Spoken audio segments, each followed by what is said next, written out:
Hello दोस्तों, स्वागत है आज के हमारे इस वीडियो लेक्चर में। दोस्तों, आज हम पंचलाइट कहानी का सारांश देखेंगे। पंचलाइट कहानी रेणु जी द्वारा लिखित एक आंचलिक कहानी है। जो कहानी है रेणु जी द्वारा लिखित एक आंचलिक कहानी है। इस कहानी में रेणु जी ने ग्रामीण अंचल का वास्तविक चित्र खींचा है। इस कहानी का पहले हम सारांश तो देखेंगे। पहले इस कहानी के बारे में कुछ आपको बता देते हैं। यह कहानी जो है, इस कहानी में महतो टोली के लोग हैं। महतो टोली के लोग में कुछ अशिक्षित लोग हैं जो जुर्मानों के पैसे से रामनवमी के मेले से एक पंचलाइट खरीद कर लाते हैं।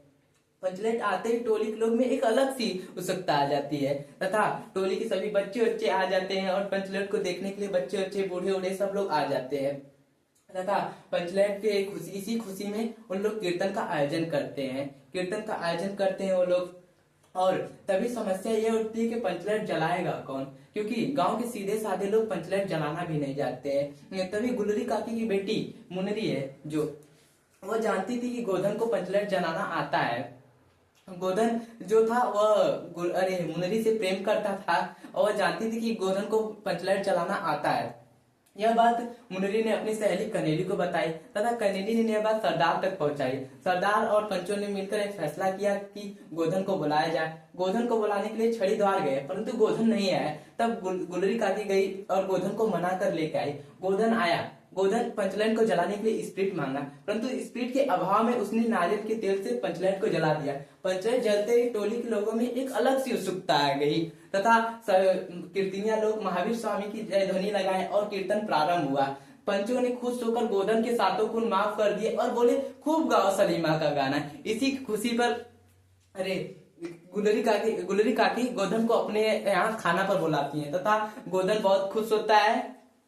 और इस कहानी का अब हम सारांश देख लेते हैं। जैसे मैं बता दूं कि यह कहानी पंचलाइट कहानी रेणु जी द्वारा लिखित एक आंचलिक कहानी है।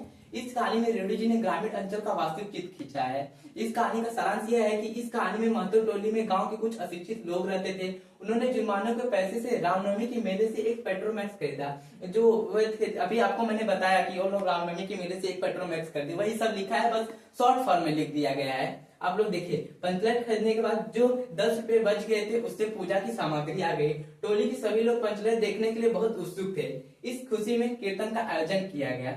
लेकिन समस्या यह उठती है कि पंचलाइट आखिर जलाएगा कौन, क्योंकि टोली के सीधे साधे लोग पंचलाइट जलाना भी नहीं जानते। इसके आगे का अभी हम लिखवा देंगे, आप लोग इसका स्क्रीनशॉट ले लीजिए। अब इसके आगे का देख लेते हैं।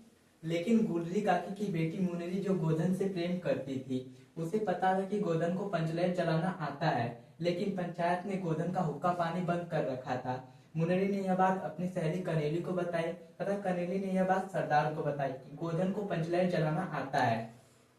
तब सभी पंचों ने मिलकर गोधन को बुलाने का फैसला लिए। गोधन को बुलाने के लिए गुलरी काकी गई और गोधन को बुलाकर ले आई। गोधन ने पंचलाइट जलाने के लिए स्प्रिट मांगा, परंतु स्प्रिट के अभाव में नारियल के तेल से पंचलाइट को जला दिया। पंचलाइट जलते ही टोली के लोगों में खुशी का लहर दौड़ पड़ा। कीर्तनिया लोग महावीर स्वामी की जय ध्वनि लगाकर कीर्तन प्रारंभ किए। पंचों ने खुश होकर गोधन के सातों खून माफ कर दिए और उन्हें कहा कि खूब गाओ सलीमा का गाना।